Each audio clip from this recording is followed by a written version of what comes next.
Hi there, welcome to Hashtag with Nabuguzi Kiwanuka. This is the place where we help you unravel social constructs, discuss self-development in line with mental health, and everything in between that directly or indirectly affects us in the millennial world around us. My goal is to create a virtual platform for you and I to explore and engage in pertinent conversations society is silent about. What you get out of this is without a doubt a chance for you to have moments of self-assessment so that you can ably jump into your next best season. I am your host, Nabuguzi Kiwanuka, a lawyer, founder, team lead of Equate Foundation, an addict and lover of insightful conversations, and a professional unraveler of social constructs. If you're hearing my voice for the first time and are the kind of person who is not scared of being a better version of who you are, even if it requires you to contradict who you were 24 hours ago, you made the right choice to come here, because on here we keep unraveling the true version of ourselves to reveal the best that we can be in society. To the returned subscriber, you are the heartbeat of this podcast, and I cannot thank you enough. On the show today is Boniface Stan Otieno. He is a soft-spoken filmmaker, a poet, and the founder of MindArt Studios. In this episode, Stan shares how he switched from his dream of being a professional footballer to filmmaking. A glimpse into what it was like for him to grow into the creative space is what this episode is about. So let's get into it. Boniface Stan Otieno. Is there anything else? Any other name? Okumu. Those are 4 names in one person. Yeah. Welcome to Hashtag with Nabuguzi Kiwanuka. Thank you. So tell us about who Boniface is. Oh, that's interesting. Who Boniface is? Yeah. Whoa. I'll just summarize it basically. Yeah. I'm just a passionate filmmaker. Okay. Passionate poet. Yeah. And human. And human. Yes. You say that with so much grace. It looks like a realization that you came to terms with much later. Yes. What did you want to be while growing up? I'd say growing up, I didn't really think about that so much because I come from a lineage of footballers. Okay. My great-grandfather was a footballer. My grandfather was a footballer. My dad was a footballer. Wow. And even when I was born... By footballer, you mean national... Professional. Professional? Yes, that's the word? Yes, professional football. I mean, he was paid to play football. And that was his job? Yes. Wow. Nothing like side hustle. Who were there side hustles then? I don't think there were side hustles then. People just did one thing. Yes. And the job opportunities weren't... I mean, people were not even competing for them that much. Exactly. Yeah.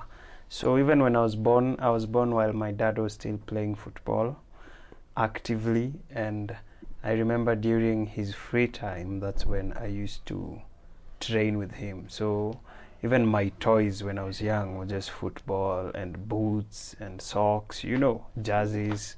Whoa. Yeah. So my uncles, I mean, even our relatives, when they came to visit us. Yeah. But then I developed that athletic body when I was so young. So my nickname was Jabol. Yeah. Yeah. Translation to Mpira, or somebody who likes football. So all they knew was I was just gonna turn out like my dad. I mean, that was my life. I was very rough when I was young. Okay, don't make it look like that. Not all footballers are rough, are they? No, I mean, in terms of when you look at a kid and how they're developing, for me, I was very active, extra, Yeah. Okay, and now here you are, you're in the film industry. Yes. What happened between the space of you wanting to be a footballer and then the film industry? We want to understand that space. What could have happened in that moment? Well, there's a lot that happened. Yeah. Among them is the long-term health issue I have with my chest, because now after I got an accident, fell from a 3rd floor story building, and that affected me, because after that then it will be difficult to do a lot of activities that demanded my, I don't know how to say it, is it the lungs or the chest? But then the lungs, I think, functioning, and then, you know, so you're panting and all those things. Exactly. And when you're active out there, you find that it's either I'm having chest problems, I'm coughing a lot, or chest pains. And so by the time I was finishing my high school, I used to play for the school team, and then I was like, no, I can't continue with this, because now when I'm getting older, then if I continue doing this, I'm making it more riskier for me, you know. When you're completing high school, you guys have a completely different system. Because now in Uganda, we have high school. I don't know. Does that, I think high school, I'm not, I hope I don't make a mistake. Yeah.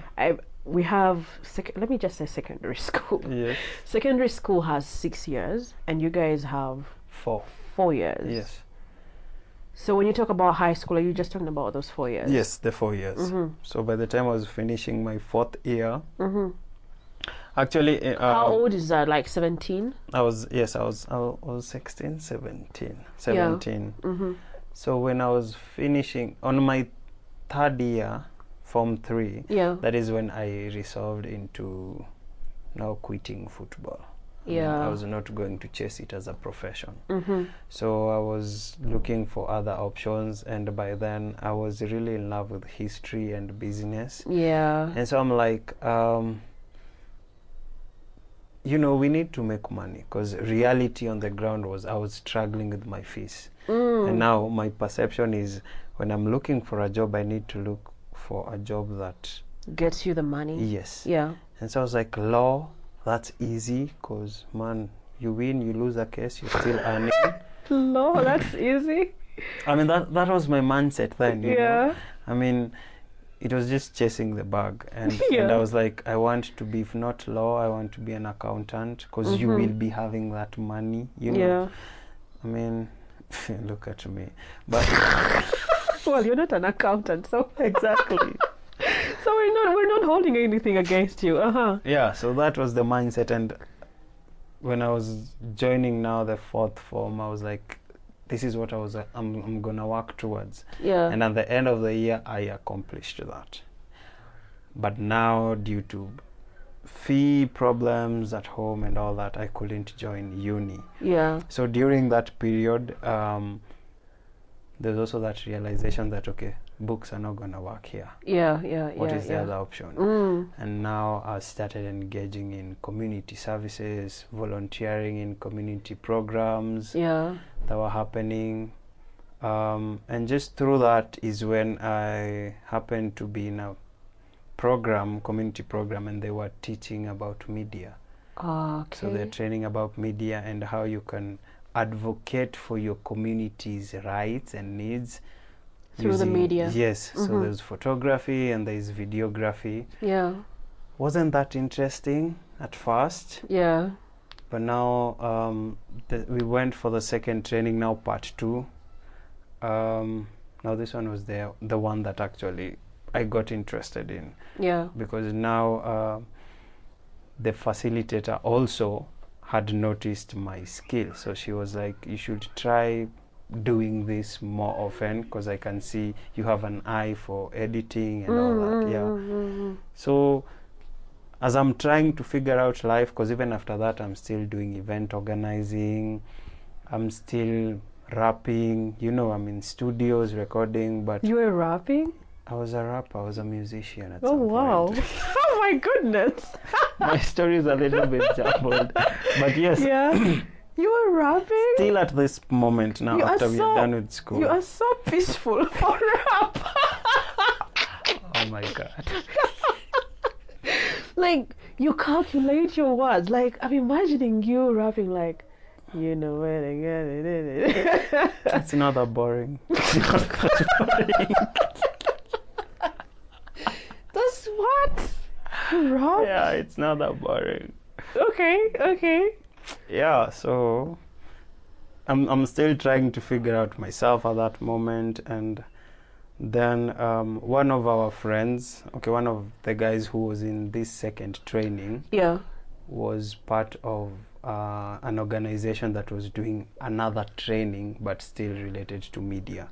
So he was like, okay, since you're a bit sharp here, why don't you try and enroll in this other training? And these trainings were free, so they were not costing me anything. So I'm like, okay, I'm also learning, I'm getting to interact, to network, and it's taking me from the madness of where I am from. So I was like, okay, let's try and do this. And I go there and I meet a very renowned documentary filmmaker who does activism a lot. And I think a year ago he had just done a documentary on Nokia and these mobile phones, how they use stuff. So he used that to train us, and for me, seeing somebody who's done such great work just taking you through this process, I mean, that was the selling point for me. So after that, I was just like, this is what I'm gonna do. And you weren't going to leave. How old was that when you started getting into the space of filmmaking? When you made the decision, how many years is this that you've been in the field? Well, I've been in the field for now, actively, I'd say 5 years. But taking realization and all that, around 8. Around 8? Yes, from 2012. What has it been like for you? In the film industry? Oh my God, a cocktail of everything. A cocktail of everything, I can imagine. I mean, as a content creator and everything like that. How embracive is, filmmaking in Kenya? Actually, I think the problem is even knowing who are doing film or the filmmakers around you. Because by the time we were starting all this, that is when internet was still coming in. So you'd only access internet in cyber cafes, not even in your homes. Those were dreams then. And I remember... were they dreams though? Did you ever think? I don't think it would be a dream. Well, then no. You wouldn't even think about that it's possible. Because the people who had internet, actually I remember how I learned my filmmaking now. After this guy introduced us to production, they left. So it had to be upon you. So I used to go to my friend who was employed or running a cyber cafe, and he'd give me the password to the Wi-Fi. So you just sit outside there, access it with your phone, because you can't use the laptops unless you're paying for them. Your phone also has limitations and all that. So it was just going, whatever tutorial you'd see, you don't have a structure of how you're learning these things. So anything they're talking about video editing, shooting, those are the content you're going for. That's what you're going to download. So it was just, you're just confused. You're learning something probably you're supposed to learn 3 years later. That's what you're learning now. So it's so difficult. You're not understanding anything. You're just picking up everything that comes your way. Everything, So it was a challenge, because with what you've asked, if I had known even people who are doing these things then I think my learning would have been a little bit easier with the guidance that they'd give me. But no, they were not. So for me, filmmaking was just swinging it, you're just trying what works, what doesn't. But we were just propelled by, I just want to understand this thing. And figure it out from there. Yes. I wasn't even thinking about making money from it, honestly. Because that's where I was going to get. Because, growing up, people have these ideas that you have to be a doctor or an engineer or a lawyer. Like, these are the things they know. Or maybe an accountant, because, now for me, it was like, coming from a poor background, when I would see a rich kid, I would ask them, what does your parent do? How do they make that much money? And so I was like, because I remember one kid, She told me that her father was an accountant. I didn't even know what accountants was about, but I was like, so for me to figure out life, I need to be an accountant. Yeah, Okay. yeah, yeah. But that just stayed in my mind. And then I asked another kid, I asked, how does your father do? And she was like, he works abroad. I was like, okay, now there is also that. Yeah. You know, but now filmmaking, I don't even think I would find a kid in school. They tell me there is that option. Yeah. Now, when you talk about yeah. it that you aren't, so what was the goal? What was your end goal doing all this? If it was not money, I mean, we are chasing money right from school. You're going to school so that you know how to make the money. Now, if you're not chasing money at that moment, what was your end goal? Then the aim was to stay away from, or to just get away from the streets, because being brought up from a humble background, where we stayed, I mean, the people around me, the youth around me, the friends around me, they also didn't have as much options as I didn't. So it was about, what choices are you making that are making your life? And these people, most of them chose crime, you know. And these are people who are close to me. These are people I play with, I've played with, you know. I mean, and so there is selling of drugs, there is robbery, you know, and there's even now it's even bigger, because these guys are even using guns and all these things. Yeah. And they're people you know, and some of them even get shot while you know them. I mean, you are aware of this. And so for me it was, yes, this is the current situation, but we can do better than this. We can try and find a solution for this. And when I found a distraction, which now film was, I was like, for me, I just want to get myself to understand what this is. Wherever it takes me, fine, but at least I have something that keeps me moving. When I wake up, there's something I want to understand. I was sharing with friends that we used to wake up at probably 7, 8, and then we'd walk from Kawangware to Adams just to go and download a tutorial and then walk back home in the evening, and that was our day. How long? How many minutes is that, or kilometers? Around 45 minutes from of walking. Yes, 45 from to an hour. Kawangware to Adams. Yes. Adams is where the cyber cafe was. Yes. And then you get there and you're not going to sit. You'll be standing outside the cyber cafe with your phone downloading. What kind of phone is that? Because idios. I mean, you'd be even lucky to have it on for an hour, because the battery, all that. I mean, the space is also, it can't handle more than 2 videos, you know. Yeah. So the satisfaction used to come from just living there with a video, because at least, you know, tonight I am not sleeping early, I have something to watch. You watch the tutorial. You also don't have a machine to practice these things, you know. So it's just you're hoping you won't forget these things, and you're also praying you'll get it. So now you get the video, you watch it how many times? I mean, I don't know, do you just watch it once? I don't think can be just once. It's just once, because you know you're hungry, and then you delete. Of course, because tomorrow you still need to go and download some more. Then I think that makes you smart, because personally, I believe I'm a slow learner, or that politically correct way people say, a thorough learner. I go over stuff and go over them, I don't know how many times, until I feel like I've actually understood something. But now for you to get the video once and then delete and then get a new one, and then but you know, then I think the reason why we were not more into the detail of the video that much is because, as I said, we didn't have machines to practice these things. So even if I wanted to be thorough with it, I wouldn't have that time to do this.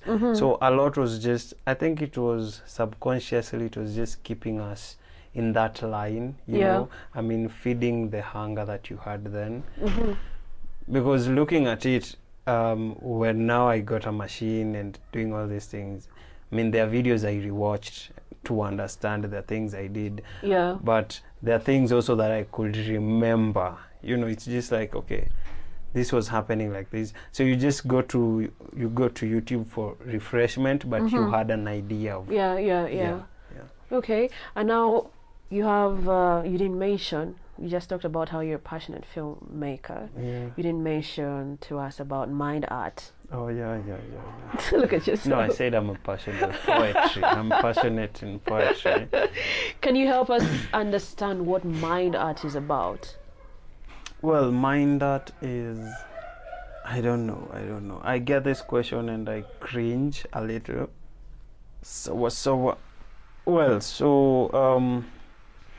MindArt. I mean, I've always been passionate about poetry. Yeah.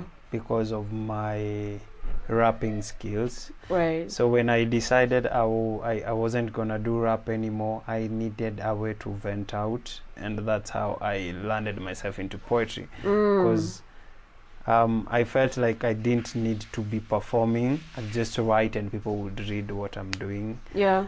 And then slowly the people who were reading my poetry were like, why don't you become a poet? Why don't you just start performing? Because I don't have stage fright, you know. So, I mean, this is something you have.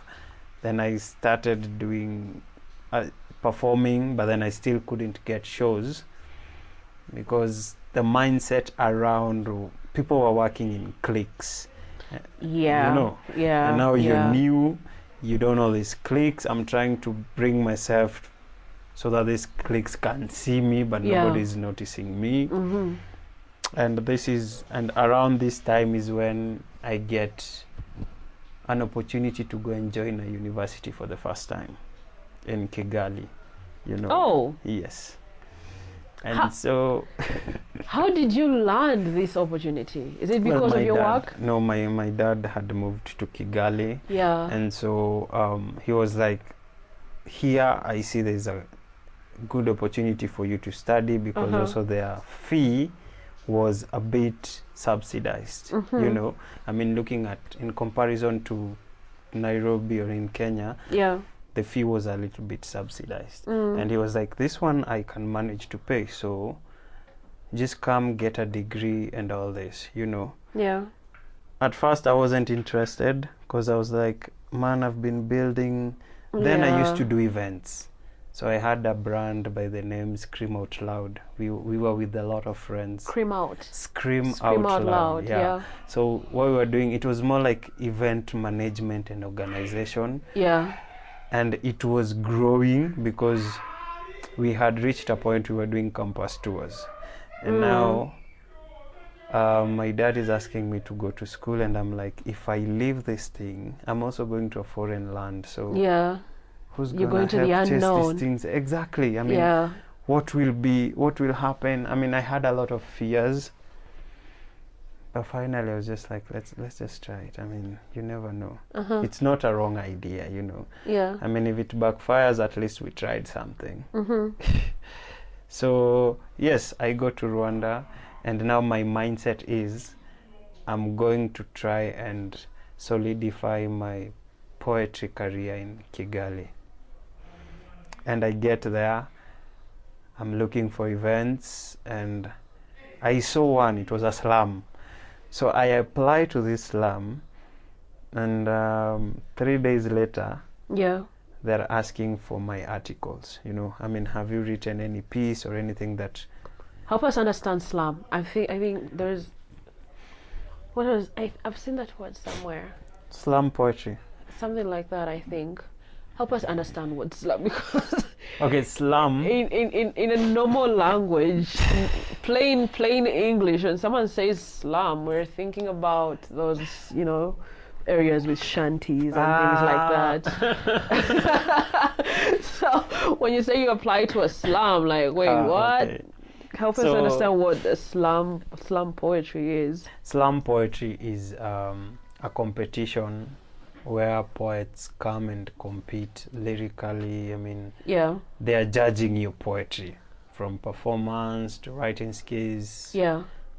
How you use your body to communicate and all that, and then the winner finally gets something, he's awarded. It's just like any other competition, but now in poetry they call it slam. Oh, okay. Yes. So you apply to this slam in Kigali and they ask for your work? Yes, and they're like, okay, no, it was actually send us the pieces that you're going to perform in this slam. And then I sent one piece, and they took I think 2 days to reply. And then when they responded, they were like, why don't you be a jury in the slam? What? Yeah. And I'm like, okay, I've not been doing this for so long, so what does even a jury do? You know, I don't know. And they were like, no, we will give you guidance, we'll give you tips. So basically what I'm seeing here is that you are overqualified. Exactly. That is what I also I mean, that's what I got from that. I'm sorry to say, but I won't be surprised about Rwanda. Ouch. Ouch. And I'm sorry. I'm so sorry. I love you guys. Oh shit, that was wrong. Oh my goodness. Yeah. Right. So I'm invited for that, and this is interesting because so you accepted to be in the jury? I was going to be paid for that. I mean, it's not free. Yeah. You know. So I'm like, fine. I did my research. Yeah. And when I got there, they also assisted me because I had other juries who were artists, and we bonded quite easily. You were still at the university by then? Yes, I'm at the university, but this thing is happening outside the university. Yeah, you know? Yeah. So, I mean, we are doing this, and my friend in Kenya, who we were doing events with, so he's like, now that you're in Rwanda, let's try and think of something we can do. Yeah. And we thought of doing a mixtape for Africa. A mixtape? Yes. What kind of mixtape? Poetry mixtape. Oh.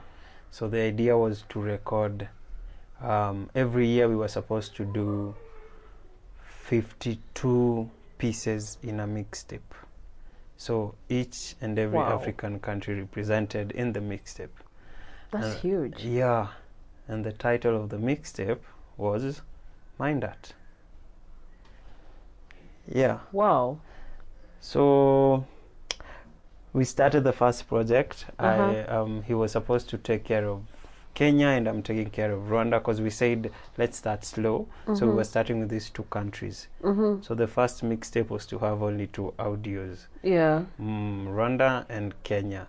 And we managed to do in Rwanda, but here I think they had a lot of technical issues, coordination issues, so it couldn't happen. Yeah.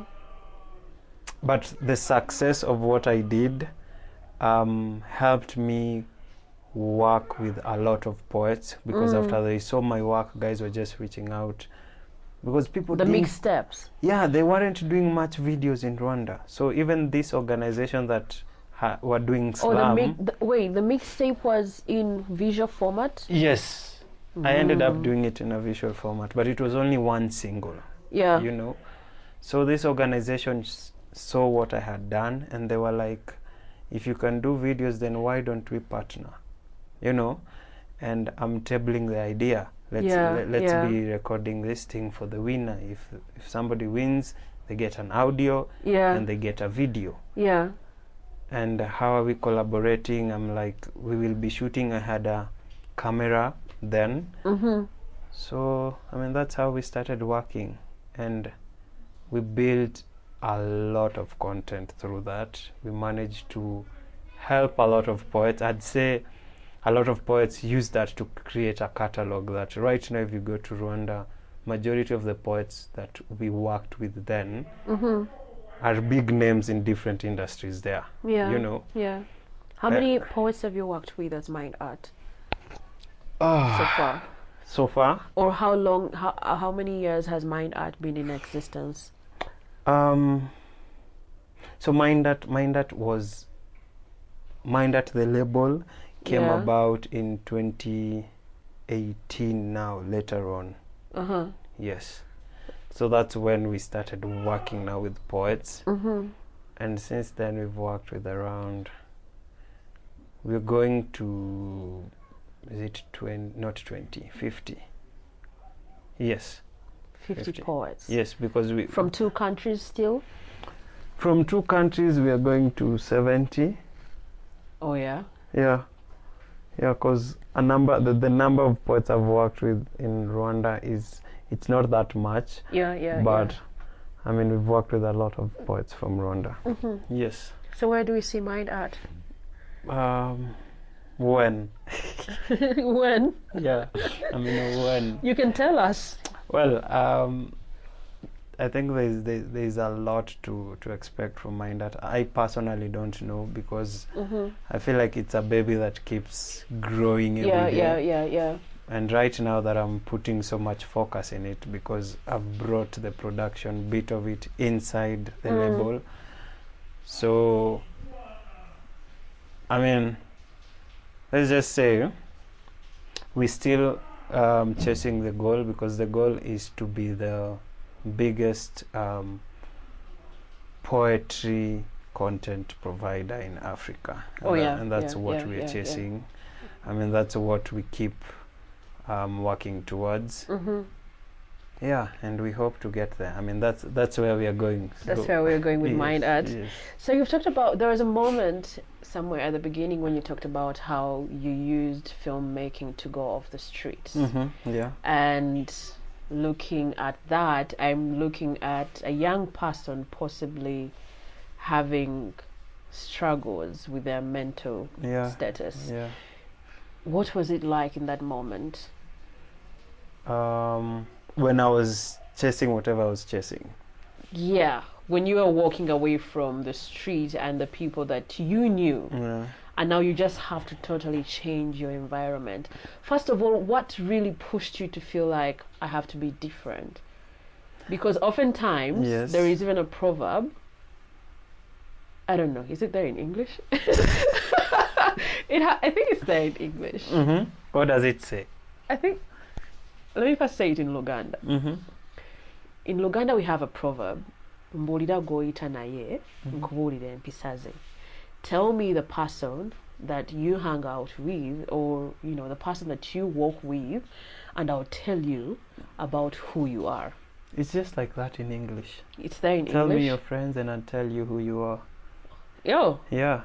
Well, I was first a Muganda before, so I don't know much of the English. Yeah, and then so I'm wondering what might have pushed you to choose to be different. For me, and that's why I was mentioning about parenting. For me, it's the struggles I've seen my parents go through in raising us. Yeah. And especially, I'd say me, because going to school, I had a lot of issues with school fees. Yeah. So like my first, I'd say around class 4 to class 6, I had to stay at home because my dad could not afford fees. Oh yeah. And then I get to high school, and my first early years in high school, I was in day school. Yeah. So there were times I'd miss carts, I'd miss exams. I remember there's a time I was out of school for almost 2 terms, Yeah. And still because of school fees. Yes. Yeah. And I couldn't blame my dad because I see how much he was struggling. You really you knew that he wanted you to be in school. Yes, I mean, you could see how sometimes he was so low when he'd come home and see you because he feels like he's failing you. Exactly. Yeah. And just seeing this used to push me. I mean, I'm like, no, I don't want him to feel this bad about it because I can see how much he's struggling and I need to make it easier for him. Yeah. And if that means just taking a right path, I don't need to be in school, but if that means even having my own business where I'm getting 10 shillings and try and just help these things be easier for him. Yeah. So those were the things. When I looked at the options I had, crime wasn't one of them. Yeah. Because you didn't want him to sink any further. Okay, I don't think there would be that point of losing your son. Yeah. But then I'm like, how am I even helping? Because this is a family, we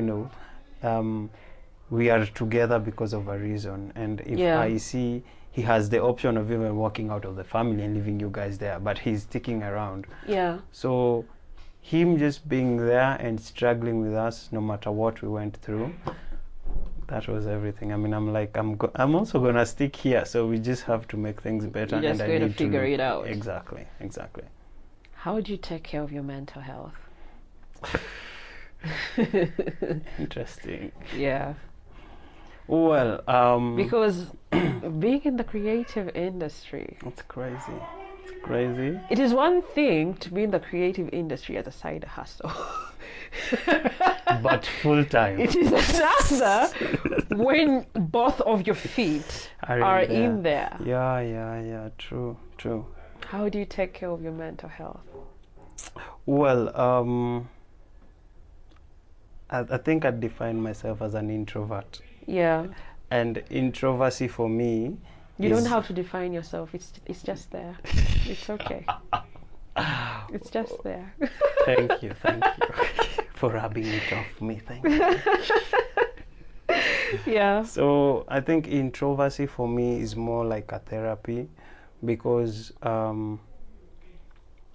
as a creative, you get to expose your emotions, Yeah.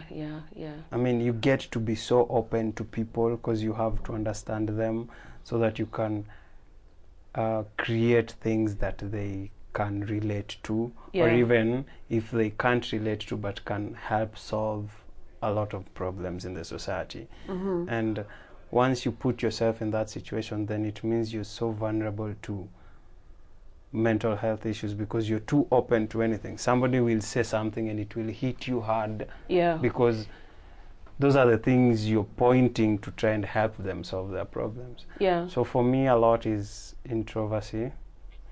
Music. I listen to a lot of music. Mm-hmm. And rap.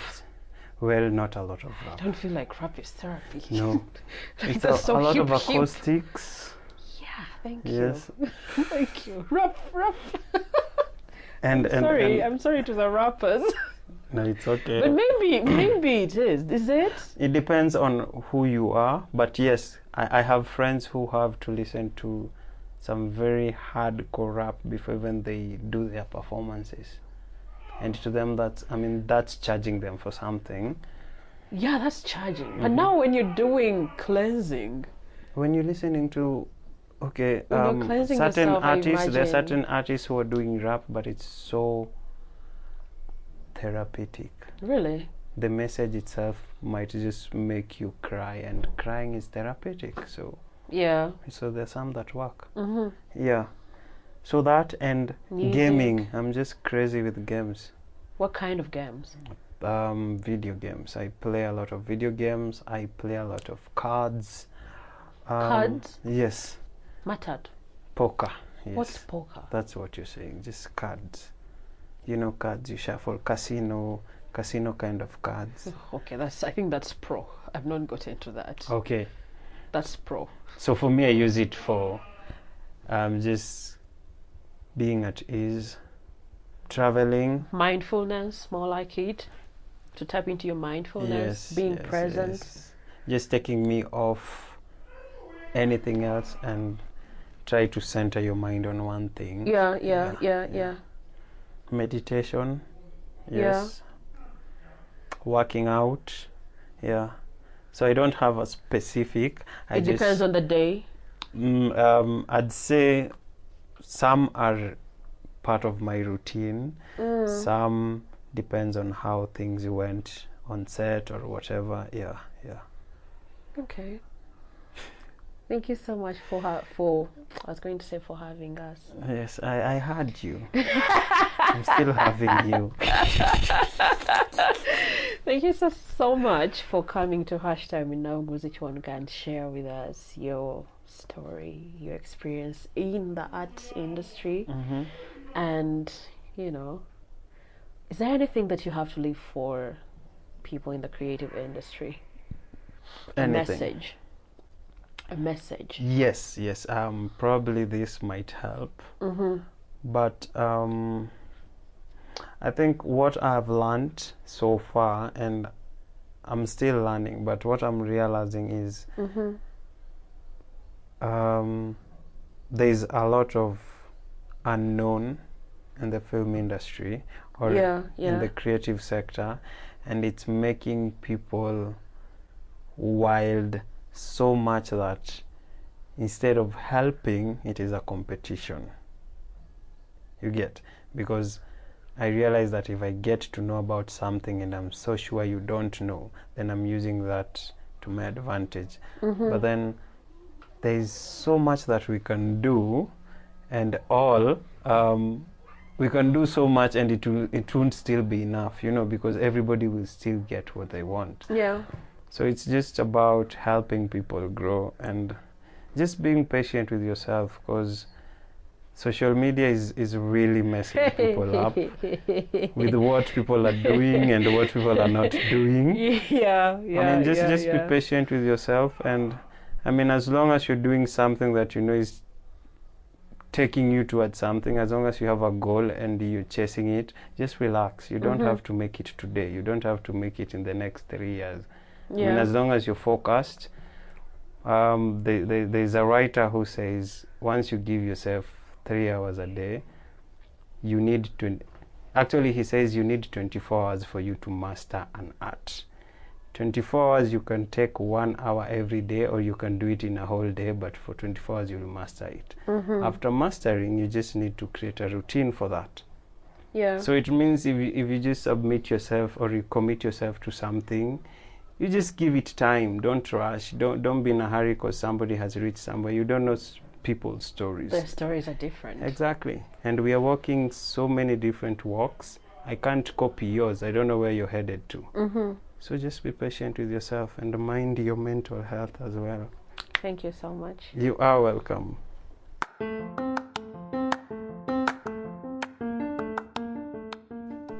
Episode takeaway.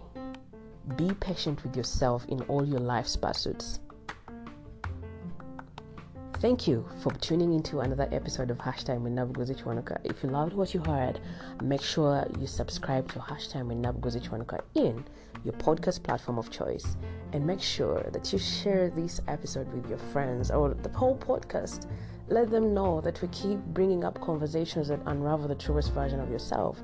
Also, feel free to share your insights about what really connected with you in this episode on social media, and be sure to tag us.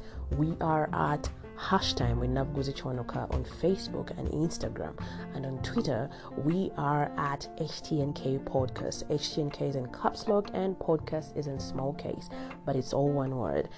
And you can also reach us on our email, htnkpodcast@gmail.com. HTNK Podcast for the email is all in small case and it's still one word. Your reviews are welcome, and I really look forward to hearing from you. Catch you in the next episode, and until then, remember to be patient with yourself, especially, mark this, especially in your healing process.